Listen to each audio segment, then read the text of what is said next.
السلام علیکم ویورز، 8ویں قسط کا آغاز ہو چکا ہے۔ آرتک صاحب آلیار کو کہتے ہیں مجھے اجازت دیں، اب میں جانا چاہتا ہوں۔ آلیار آرتک صاحب کو کہتا ہے کہ یہ ایک زبان ہے جو ابھی کچھ دن پہلے مرا ہے، میں یہ پتہ لگانا چاہتا ہوں کیونکہ مجھے شک ہے کہ اس شخص کو زہر دیا گیا تھا۔ آپ ایک عظیم طبیب ہیں تو آپ اس کا پتہ لگا دیں کہ اس کو زہر دیا گیا تھا یا نہیں دیا گیا تھا۔ آرتک صاحب کہتے ہیں جی ہم ضرور پتہ لگا لیں گے، لیکن یہ بدقسمت انسان کون ہے؟ آلیار کہتا ہے اللہ کا ایک نیک بندہ تھا۔ دوسری طرف ارطغرل اور جاندار صاحب آ رہے ہوتے ہیں کیونکہ اب ان کی قبیلے سے واپسی ہو رہی ہے۔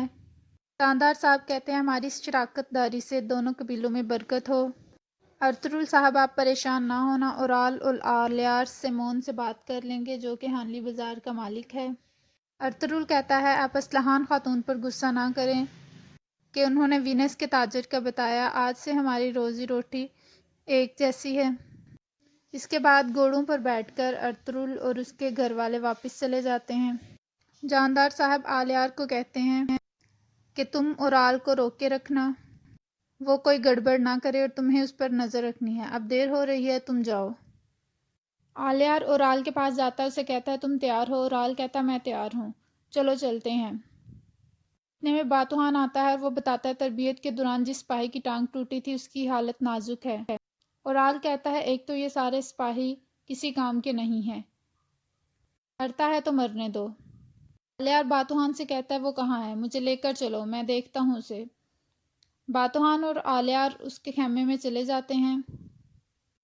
آلیار اس کو دیکھتا ہے، وہ لیٹا ہوتا ہے۔ آلیار اس کی ٹانگ چیک کرتا ہے اور وہ بالکل ہوش میں ہوتا ہے۔ آلیار کو سمجھ آ جاتی ہے کہ یہ باتوہان نے پلان کیا ہے اورال سے مل کر۔ وہ باتوہان کی گردن پکڑ لیتا ہے اور اسے کہتا ہے مجھے سچ سچ بتاؤ۔ وہ کہتا ہے کہ پہلے اس کی حالت نازک تھی، میرا کوئی قصور نہیں ہے۔ آلیار کہتا ہے جلدی سے میرے گھوڑے تیار کرو، مجھے جانا ہے۔ اور پھر وہ اورال کے پیچھے سیمون کے پاس ہانلی بازار میں چلا جاتا ہے۔ دوسری طرف ارطغرل کے سپاہی بمسی دوہان اور باقی سپاہی گات لگا کر بیٹھے ہوتے ہیں۔ انہوں نے بیڑیے کے لباس پہنے ہوتے ہیں تاکہ وہ پہچانے نہ جائیں۔ بمسی کہتا ہے ہمیں دھیان سے بیٹھنا چاہیے، ہمارے پیچھے سے بھی حملہ ہو سکتا ہے۔ اور پھر دوہان کو بتاتا ہے کہ ترگت کو پتہ نہیں کیا ہو گیا ہے، اس کا ایک غسیلا آدمی اس کے اندر سے باہر نکل آیا ہے۔ دوہان کہتا ہے نہیں، ایسا نہیں ہو سکتا، ترگت ہمارے ساتھ ہے اور وہ بائی کا وفادار رہے گا۔ اتنے میں وہ سامنے سے دیکھتے ہیں کہ سیمون کے آدمی نظر آ رہے ہوتے ہیں جو کہ ان کی طرف بڑھ رہے ہوتے ہیں۔ دوسری طرف اماندا ماریا کو کہتی ہے کہ میں تمہیں وہ خوشبو دوں گی جس سے آدمی قابو میں کیا جا سکتا ہے۔ ماریا کہتی ہے کیسی خوشبو اور کیسا آدمی؟ وہ کہتی ہے میں ترگت کی بات کر رہی ہوں۔ ماریا کہتی ہے کہ ترگت صرف ہمارا مہمان ہے۔ اتنے میں ترگت اندر آ جاتا ہے۔ ماریا اس سے پوچھتی ہے کیا تمہیں بھوک لگی ہے، تم نے کچھ کھانا ہے؟ اماندا وہاں آ جاتی ہے اور ترگت کو کہتی ہے کہ تم ماریا کے چنگل سے اب نہیں نکل سکتے۔ دوسری طرف اورال سیمون کو کہہ رہا ہوتا ہے کہ میرے بابا نے ارطغرل سے شراکت داری کر لی ہے اور تمہیں اس کو روکنا ہے، تمہیں ان کی بات نہیں ماننی۔ سیمون اسے کہتا ہے تم اپنے بابا کو منع کرو۔ وہ کہتا ہے نہیں، میں اپنے بابا کا اعتماد جیتنا چاہتا ہوں، تمہیں ان کو منع کرنا پڑے گا۔ سیمون کہتا ہے میں تمہاری بات نہیں مانوں گا، ارطغرل جب آئے گا میں دیکھ لوں گا۔ اورال کہتا ہے آلیار یہاں آ رہا ہے، ارطغرل نہیں آئے گا۔ دوسری طرف آلیار پہنچ جاتا ہے۔ آلیار ترگت کو کہتا ہے تم ارطغرل کے سپاہی ہو؟ ترگت کہتا ہے تمہیں کیسے پتا؟ آلیار بتاتا ہے کہ ارطغرل ہمارے قبیلے میں دعوت کے لیے آئے تھے۔ ترگت کہتا ہے اچھا، تو وہ دعوتیں اڑا رہے ہیں، سپاہیوں کا بدلہ مجھے ہی لینا پڑے گا۔ دوسری طرف سیمون اور اورال ابھی تک باتیں کر رہے ہیں اور ترگت وہاں پہ آ جاتا ہے۔ سیمون سے کہتا ہے میں آپ سے بات کرنا چاہتا ہوں، آپ نے اور ماریا نے میری جان بچائی، میں اس کا قرضدار ہوں۔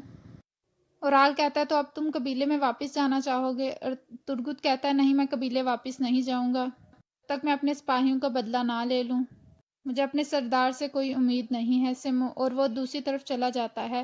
سیمون اورال کو کہتا ہے ترگت ایک خطرناک آدمی ہے، تم اس سے بچ کے رہنا، وہ ضرور بدلہ لے گا۔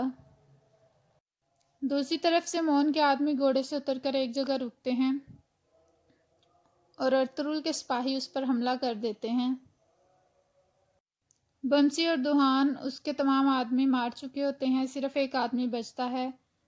دوحان اسے پکڑتا ہے اور اسے کہتا ہے مجھے بتاؤ کہ بازار میں سورما کون سا موجود ہے جو صلیبیوں کا جاسوس ہے۔ وہ مرنے ہی والا ہوتا ہے، اتنے میں دوحان کو پیچھے سے سیمون کا ایک آدمی اس پر حملہ کر دیتا ہے اور دوحان گر جاتا ہے۔ دوسری طرف سیمون اورال اور آلیار ابھی تک باتیں کر رہے ہوتے ہیں۔ آلیار اسے بتاتا ہے کہ ہم بازار میں کاروبار شروع کرنا چاہتے ہیں اور ہمیں اس کے لیے کچھ جگہ درکار ہے۔ سیمون کہتا ہے میں ایک تاجر ہوں، مجھے اپنا حصہ بھی درکار ہوگا۔ دوسرا، اگر ارطغرل خود آ کے مجھ سے ملاقات کرے گا، کیونکہ میں اسے نہیں جانتا، اور جب وہ مجھے ملے گا اور اس کے بعد میں فیصلہ کروں گا کہ میں جگہ دوں گا یا نہیں دوں گا۔ دوسری طرف سیمون کے سپاہی دوحان کو ایک درخت کے ساتھ باندھ دیتے ہیں اور اسے کہتے ہیں بتاؤ تم کون ہو؟ وہ کہتا ہے میں تم لوگوں کا ایک ڈراؤنا خواب ہوں۔ یہ بتاؤ کہ پتسمہ یحییٰ کدھر ہے؟ دوحان کے گلے پر خنجر رکھتے ہیں اور کہتے ہیں تمہیں اس کا کیسے پتہ ہے؟ بمسی کہتا ہے میں تم سب لوگوں کے بارے میں جانتا ہوں۔ سیمون کا آدمی اپنے سپاہیوں کو کہتا ہے کہ اس کو مار دو۔ وہ دوحان کو مارنے ہی لگتا ہے کہ اوپر سے بمسی اور اس کے ساتھی سپاہی آ جاتے ہیں اور وہ ان پر حملہ کر دیتے ہیں۔ کچھ سپاہیوں کو بمسی اور دوحان مار دیتے ہیں اور 2 بچ جاتے ہیں جو کہ سیمون کے قریبی آدمی ہوتے ہیں اور وہ نقاب پوش ہوتے ہیں اور وہ بھاگ جاتے ہیں۔ بمسی کہتا ہے ہم نے اپنا کام کر دیا ہے۔ دوحان کہتا ہے اب وہ جا کر بتائیں گے کہ ارطغرل بھائی جاسوس نہیں ہے اور ہم آخر میں یہی کرنا چاہ رہے تھے۔ ان کا ایک سپاہی کہتا ہے ہمیں سمجھ نہیں آئی۔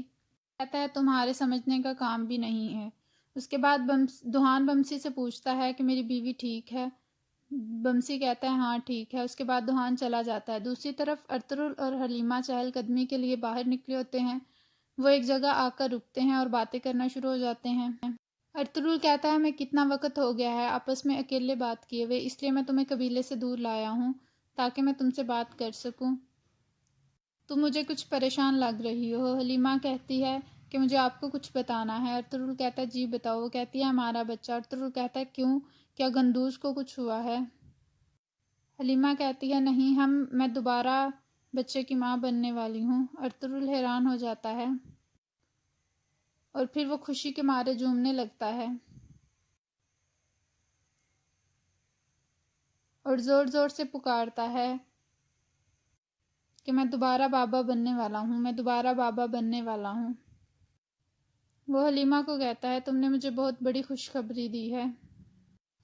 ابھی وہ یہ سب باتیں کر ہی رہے ہوتے ہیں کہ اتنے میں ان پر حملہ ہو جاتا ہے۔ کچھ ڈاکو جو کہ نقاب پوش ہوتے ہیں وہ ارطغرل اور حلیمہ پر حملہ کر دیتے ہیں۔ وہ ڈاکو ارطغرل کو کہتے ہیں کہ ہم جو بھی آدمی ہیں تم سونا ہمارے حوالے کر دو۔ ارطغرل کہتا ہے مجھے پہلے بتاؤ کہ تم کون آدمی ہو، اور وہ حلیمہ کو کہتا ہے جب بھی تم مجھے یہ خوشخبری سناتی ہو ہمارے ساتھ کچھ نہ کچھ برا ہو جاتا ہے۔ اس دفعہ ہمارے حصے میں کچھ شرابی آئے ہیں، میں ان کو نہیں چھوڑوں گا۔ وہ آدمی کہتے ہیں کہ ہم ارطغرل کے آدمی ہیں اور ہمیں کچھ سونا دو۔ ارطغرل ان سے کہتا ہے کیا تم ارطغرل کو جانتے بھی ہو؟ اور پھر ارطغرل ان کو مارتا ہے اور کہتا ہے چلے جاؤ ورنہ میں تم لوگوں کو زندہ نہیں چھوڑوں گا، اور پھر وہ بھاگ جاتے ہیں۔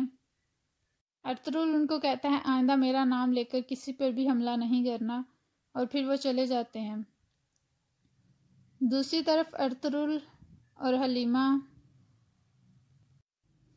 قبیلے جانے کے لیے واپس گھوڑے پر بیٹھ جاتے ہیں اور وہاں سے چلے جاتے ہیں۔ آرتک صاحب جو آلیار نے ان کو زبان دی تھی اس کا معائنہ کر رہے ہوتے ہیں۔ وہ اسحاق درویش کو کہتے ہیں 2 پرندے لے کے آؤ۔ وہ ایک پنجرہ لے کے آتا ہے جس میں 2 پرندے ہوتے ہیں۔ آرتک صاحب زبان سے سارا زہر نکال چکے ہوتے ہیں اور وہ زہر ان پرندوں کے آگے ڈال دیتے ہیں۔ اسحاق درویش پوچھتا ہے کہ یہ کیا ہے؟ آرتک صاحب کہتے ہیں اس سے پتہ چلے گا کہ اس آدمی کو زہر دیا گیا ہے یا نہیں دیا گیا۔ اسحاق درویش کہتا ہے ایک مرے ہوئے آدمی کی زبان کاٹنا بہت غلط بات ہے۔ آرتک صاحب کہتے ہیں کہ ہمیں روشن دماغ ہو کر دیکھنا ہے، جب اس طرح کا کوئی مسئلہ ہو تو ہم یہ سب کچھ کر سکتے ہیں۔ اسحاق درویش کہتے ہیں جی آپ ٹھیک فرما رہے ہیں، اور یہاں پہ اس قسط کا اختتام ہوتا ہے۔ پسند آئے تو لائک کریے گا، کمنٹ کر کے بتائے گا کیسی لگی ایپیسوڈ۔ تھینک یو، اللہ حافظ۔